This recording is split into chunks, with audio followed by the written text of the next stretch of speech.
My name is Ronak Vyas and this video is a collaboration with Programming Knowledge. In the previous video, we talked about how we can integrate MySQL with a Spring Boot REST API application. In this video, we'll actually talk about the second part of the video of the MySQL extension, which is the changes which we need to do from the Spring Boot side so that we can connect the MySQL database server which we have with our Spring Boot application. So we won't be writing any code for this. The code will stay the same as it was for Apache Derby, and the only thing that changes is some application properties which are used to connect the Spring Boot application with database, and a few dependencies, one dependency that actually helps connect MySQL to our ToDo object, which is the object relational mapping functionality. So let's get started. The first thing which we need to do is add the dependency which we have. So let's just type it out.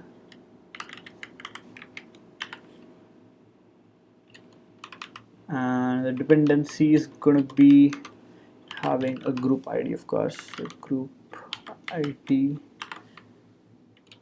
and the group ID is going to be MySQL because that's the database.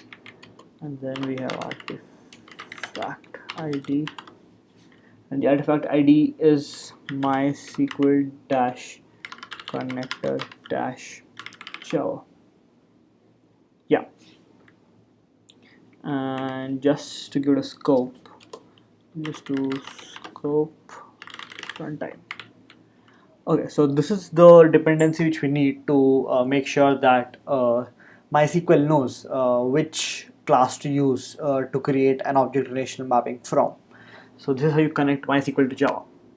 Okay, so now that we have it, we just need to do a tiny change inside our ToDo Entity class. We just have to tell this class that it is linked to a table in the SQL database, and the name of the table is ToDo, right? So let's just check the name of the table. It is ToDB and ToDo. Yeah.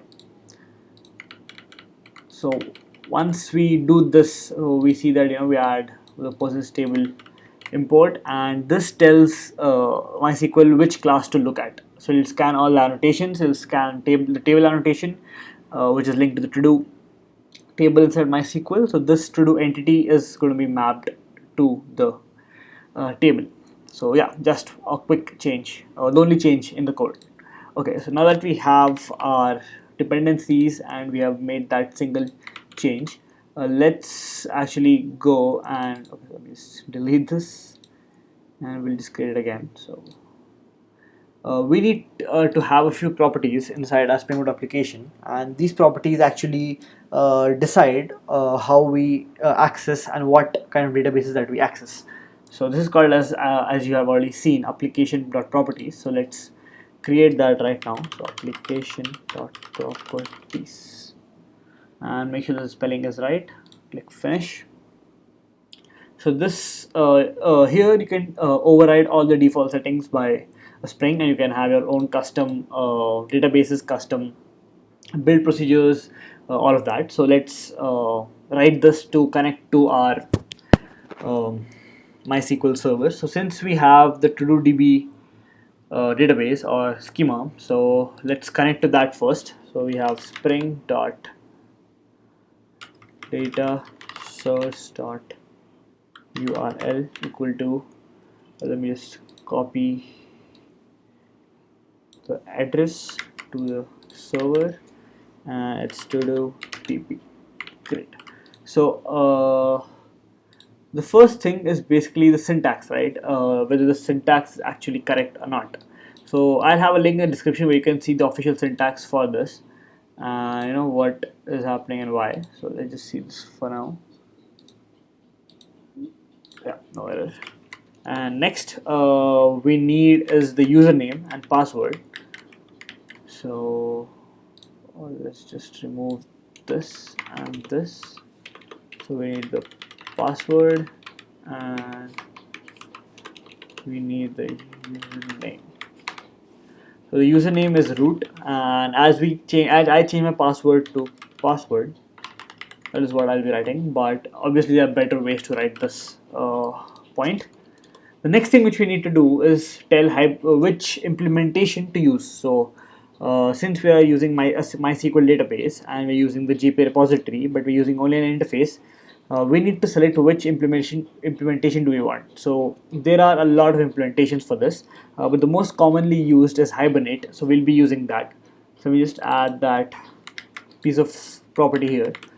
So we'll be using the Hibernate MySQL 5 InnoDB dialect, and at a single time the max number of clients that we can have is 10, so that we don't max out on these when you're testing it rigorously. So now that we have the property set, so here we connect to the ToDo MySQL database. This is how we connect the external database with our Spring Boot application. And once all this is set, all you have to do is just run the server again. So let's go and run the service, the Java application. Yep. Let's wait for this to run.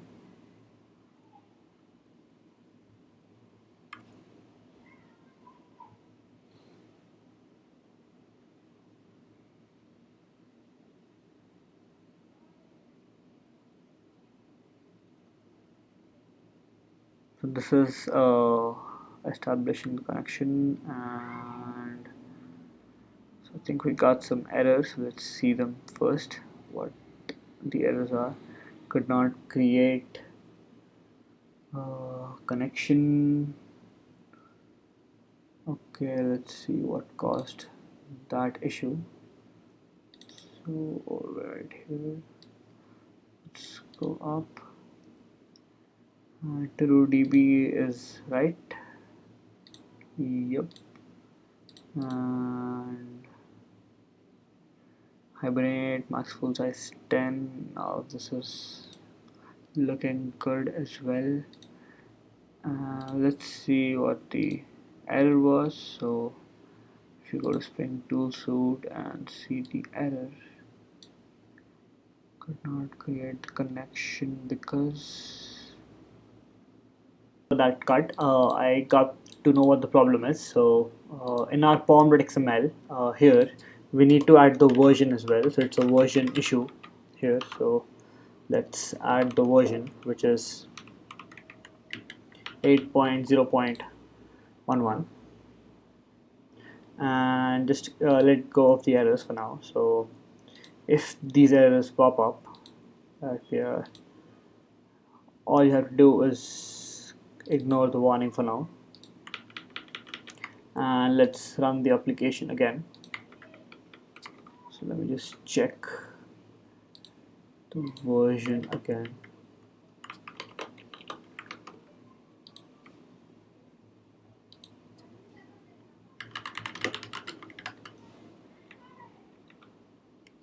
Yeah, let me just check the version again.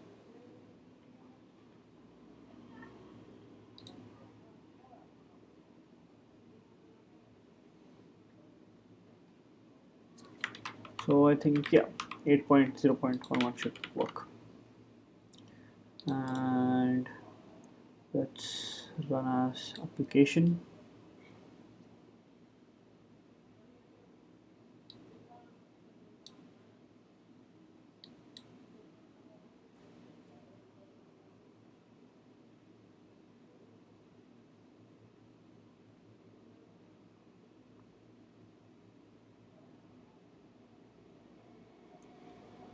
And yeah, I think we're good to go. So the database is set up and the URL are also mapped, and we have the server ready.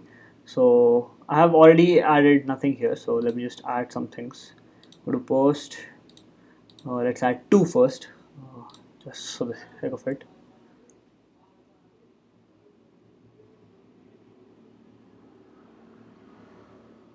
Okay, so now that 2 is added, let's do a get and hit send.